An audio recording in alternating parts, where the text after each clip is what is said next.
Welcome to another episode of China Update, where I provide you guys with the most up-to-date political, economic and geostrategic analysis on the world's number 2 economy. My name is Tony. Let's jump in. Okay, happy Friday everybody. First up, unfortunately for residents and anxious officials alike, in recent days several regions across the country have seen COVID-19 cases rise once again, necessitating, under Beijing's zero COVID policy, highly disruptive lockdowns and restrictions across the country. And now in October, as we move towards the 20th Party Congress, the sensitivities surrounding cases will only grow, especially in the capital. This week, during China's National Day holiday, a record number of Chinese cities reported COVID cases.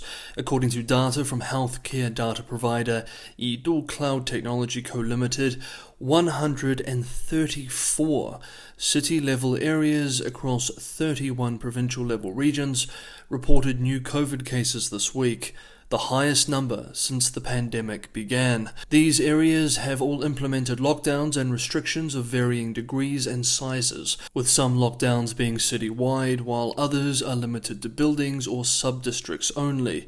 Indeed, yours truly was under lockdown for several days this week, with the lockdown area only restricted to a street. Today, Friday, the National Health Commission reported over 1,400 new local infections, the highest daily increase in a month. The northern province of Inner Mongolia is seeing a particularly nasty outbreak, with hundreds of new infections being discovered by the day. Several regions are under lockdown. 3 officials in the provincial capital of Hohhot, a great city to visit by the way, have been fired or suspended. Yesterday, Inner Mongolia's party secretary said that they will stamp out transmissions by, quote, killing chickens by using cow-killing knives, end quote. That is to say, by using excessive efforts for a small task, adding that, quote, infections must be contained and cannot spread to Beijing, end quote. Tourism hotspots including Xinjiang, Yunnan in the south, and once again Hainan Island have all seen case numbers jump.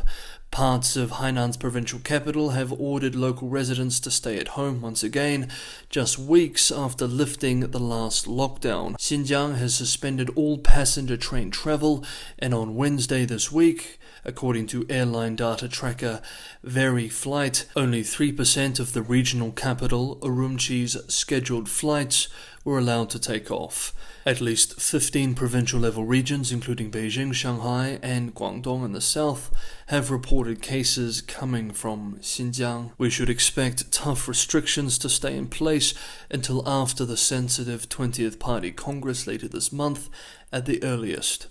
And speaking of political sensitivities, according to the US-based Wall Street Journal, China's powerful China Securities Regulatory Commission contacted several investment banks, including JP Morgan and Goldman Sachs, informing them to, quote, avoid publishing politically sensitive research ahead of the Communist Party's National Congress Summit, end quote. The outlet writes that the Chinese regulator sent an advisory to the domestic units of large international banks, and the message was spread internally by some firms, adding that strategists at JP Morgan's private banking arm in Asia were told not to comment on sensitive subjects for the time being.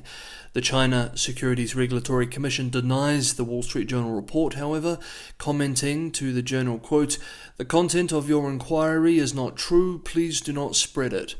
End quote. It has been reported in the past that the securities regulator has sent memos to banks ahead of key political events in order to ensure market stability.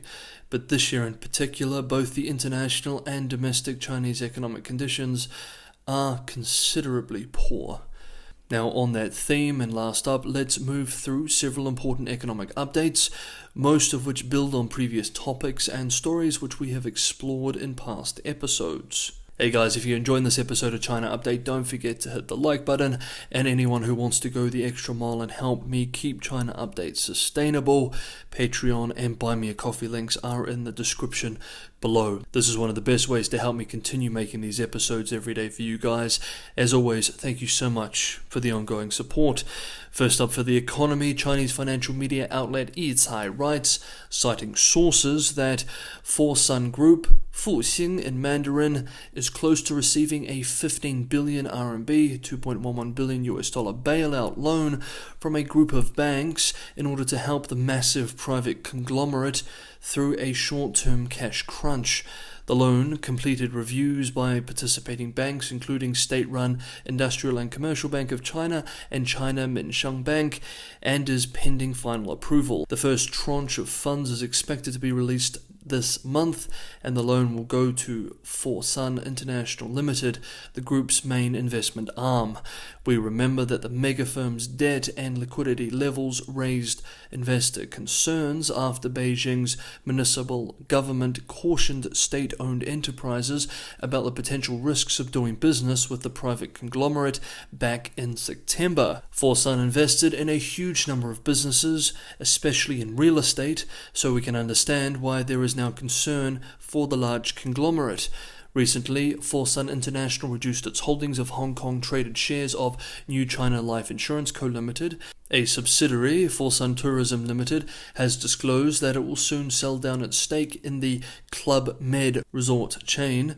Fosun is also selling some of its shares in Shanghai Fosun Pharmaceutical Group, which was supposed to be the seller of BioNTech's mRNA COVID vaccine, but never received approval by Chinese regulators. Okay, next up for the economy, another Chinese financial media outlet reports today that a key Chinese developer, China Vanke Co. Limited, plans to put 49 commercial properties like stores and shopping malls under the control of a subsidiary to, quote, streamline its property management business, end quote. The move comes as the troubled developer moves to expand into areas such as providing services to rental apartments and malls in order to diversify away from its property development business. Next up for the economy, US regulatory inspections of audits of Chinese companies listed in the United States have begun.